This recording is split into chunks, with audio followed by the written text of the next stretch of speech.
प्रणाम। उपस्थित हों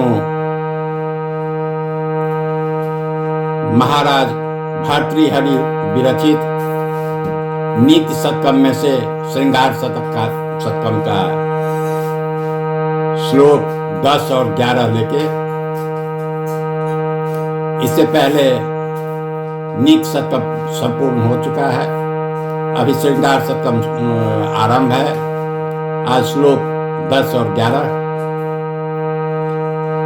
तो आइए पहले मूल रचना संस्कृत में, उसके बाद हिंदी में बताता हूँ। लीलावती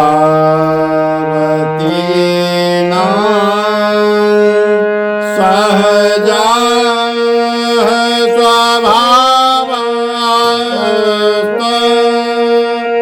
एक मूढ़स्य हृदय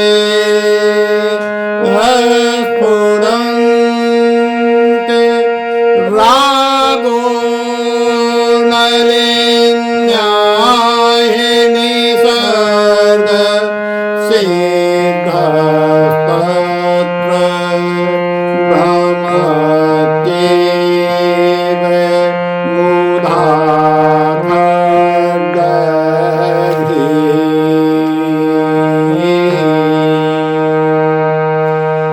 लीला करने वाली स्त्रियों के हाव भाव पर कुछ ही मनुष्य मुग्ध होते हैं। उदाहरण के लिए कमल, जो कि जन्म से ही लालिमा लिए रहता है, कमल पुष्प की यह लालिमा स्वाभाविक होती है, लेकिन भौरा यह सोचकर उस पर मुग्ध हो जाता है कि ये लालिमा उसके लिए ही चमक रही है, ये लालिमा लिए कमल जो है उसी के लिए चमक रही है। इस श्लोक के माध्यम से महाराज भर्तृहरि कहते हैं कि जो भी स्त्रियां जब यौवन अवस्था में कदम रखती है तो उनका मुस्कुरा कर बातें करना और नैनों का मटकाना स्वाभाविक है। वह ऐसा किसी पुरुष को देख कर नहीं करती, लेकिन जो मूर्ख होते हैं वे समझते हैं कि ऐसा हाव भाव स्त्री उन्हें लुभाने के लिए करती है, जो कि गलत है। लेकिन जो मूर्ख होते हैं वे समझते हैं कि ऐसा हाव भाव उन्हें ही लुभाने के लिए कर रही हैं। यह तो इसी प्रकार है जिस प्रकार कमल को देखकर भ्रमरा उसकी ओर आकर्षित होता है। ये श्लोक 10वां। आइए अब 11वां श्लोक।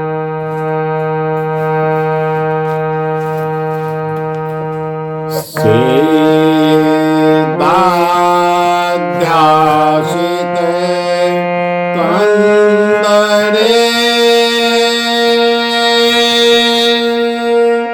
हर विखस्कंधावगाढ़ द्रोमे गंगाधौत चिलातले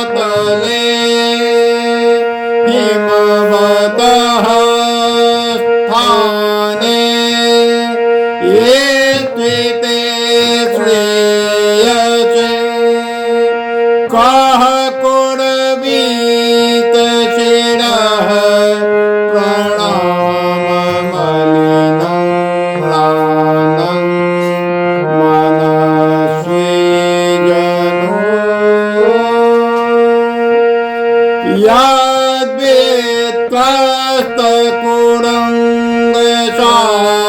यद्वेत्तस्तकुरङ्गशावनयना नास्योस्मात्तम् हे श्रेयः। जिसकी गुफाओं में सिद्ध योगी बैठे हुए हैं, अर्थात जहां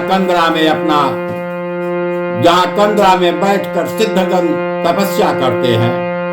शंकर जी की सवारी नंदी वृक्षों से जहां अपना कंधा रगड़ता है और जिस जगह का पत्थर गंगा जल से भी पवित्र है, ऐसे हिमालय क्षेत्र में बैठकर मोक्ष के लिए प्रयत्न न करके कौन समझदार पुरुष अन्य व्यक्ति के सामने सिर झुकाकर अपने मन को मलिन करेगा।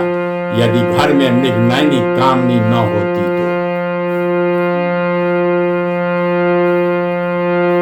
इस श्लोक के माध्यम से महाराज भर्तृहरि कहते हैं, जिन वृद्ध पुरुषों को हिमालय की गुफाओं में तपस्या करनी चाहिए, जहां की भगवान शंकर विराजमान है, उनके समक्ष नतमस्तक न होकर दूसरों के आगे सिर झुकाते हैं, अर्थात इन स्त्रियों के वशीभूत होकर यह मूर्ख पुरुष अपना सिर दुष्ट धनिकों के समक्ष झुकाते हैं। ये सुंदर स्त्रियों को कैसी अजीब माया है, ये सुंदर स्त्रियों का कैसी अजीब माया है। ये श्लोक 11 शेष अगले दिन।